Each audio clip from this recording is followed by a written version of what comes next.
Hello and welcome to our weekly Bible study, continuing our series in Ecclesiastes. This is our second lesson. If you want to catch the teaching from Sunday, check out our YouTube channel with our live videos, and you can see that first Sunday sermon from Ecclesiastes.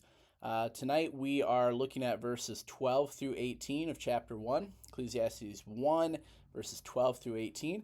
Go ahead and pause the video and read through those verses there, 12 through 18. All right, ready? Let's jump on in. We can see the preacher's search here in our few verses. In verse 12, I, the preacher, was king over Jerusalem, and I gave my heart to seek and search. So we are going to be looking over the next few weeks at a section of Scripture and the preachers, this assembler, Kohelet. We're going to be looking at his search of a few different areas of life under the sun. And that section is going to cover Ecclesiastes 1, verse 12, all the way through chapter 2 and verse 26. So what we want to look at here this week is just kind of an overview of that, and then we're going to treat each of those tests separately in the days ahead. So what is the preacher testing? Well, as we saw in verse number 3 last week, the preacher has this hypothesis that all is vanity, right? Everything is a breath. Life is fleeting. Life is elusive. Life is this breath. And so now the preacher is going to search that out. He's going to test his hypothesis. And he is going to use his great wisdom to try several experiments to see if all is indeed vanity or if somewhere there's something more substantial. And that's why this is it's so important that we're looking at this through the lens of Solomon, because we so often think if I were in that position, or if I had that, whether it's talent, money, whatever it might be, then we think we might be able to find some sort of meaning or happiness.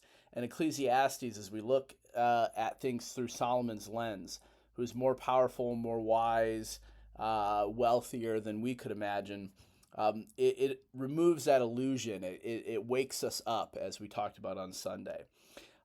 Solomon had wisdom, he had wealth, he had power, and so surely he could find some meaning in life under the sun, right? And so that's what the preacher is going to test out.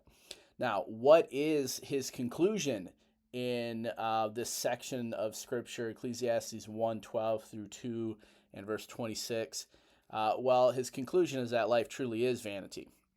He gives us a proverb in verse number 15. He says, that which is crooked cannot be made straight, and that which is wanting cannot be numbered. And so he leads us to this conclusion as he tests these different things out, that we can't change the world. The world is what it is.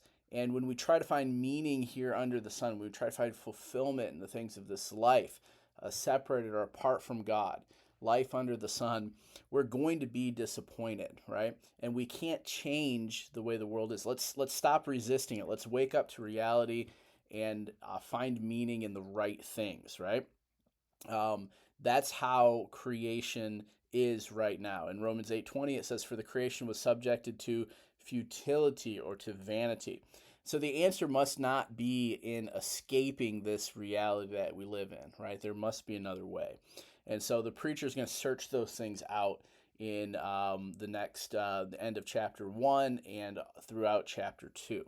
So we're not going to get into too many of the specifics, but I just wanted to kind of outline things and get you thinking as we start going through each of these areas that the preacher is going to experiment with or examine.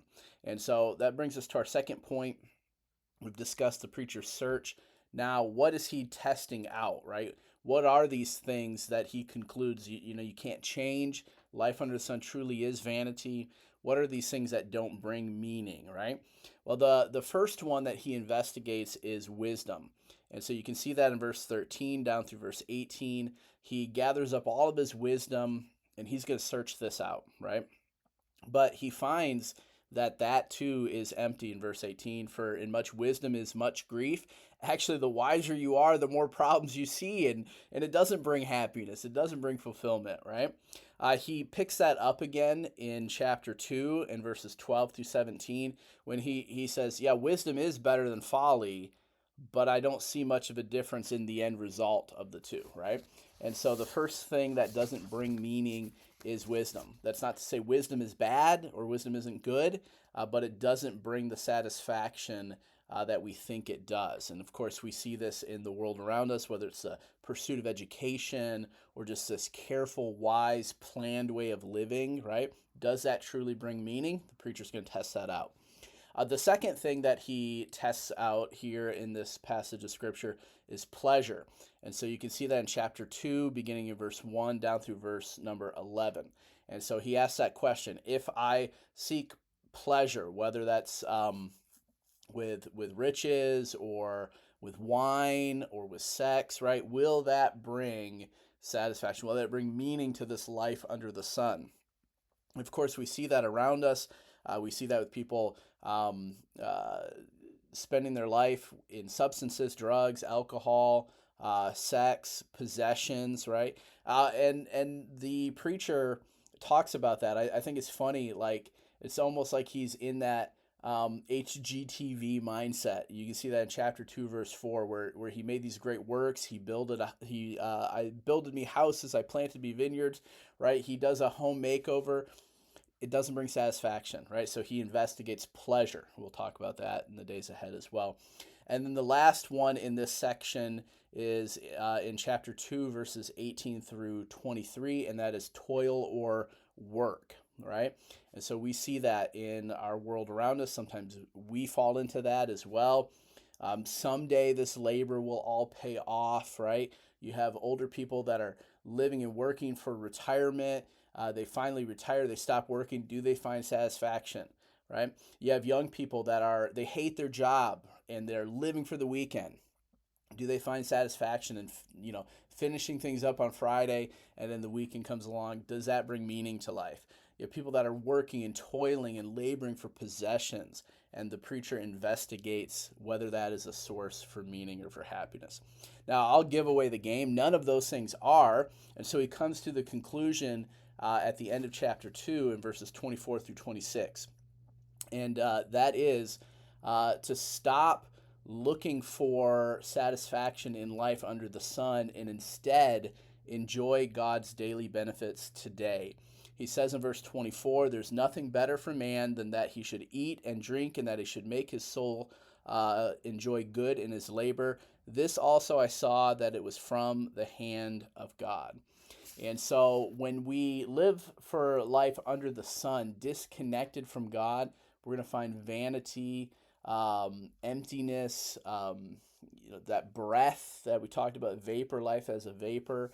But when we live life with God and we enjoy the daily benefits God gives us, even if it's something as simple as food and drink and work, right? We can find great meaning and we can find great fulfillment in those things. And so the preacher brings us to that conclusion to enjoy God and enjoy his gifts every day. And so let me encourage you to live in the moment, but not in the sense that I'm just living for the pleasures of today, but instead enjoying this moment, living life for God. And even when things are hard, even when it's work, right, still enjoying being. Somebody said that to me on Sunday. When's the last time you enjoyed just being, right, and feeling connected to the Lord? So not a super conclusive lesson tonight, but I want to get you thinking on those three categories that we're going to look at in the days ahead. And I got some discussion questions in the description for you to think about as we get ready to walk along with the preacher through his examination of those three different areas. Well, God bless you, and we'll see you next time as we continue here in the book of Ecclesiastes.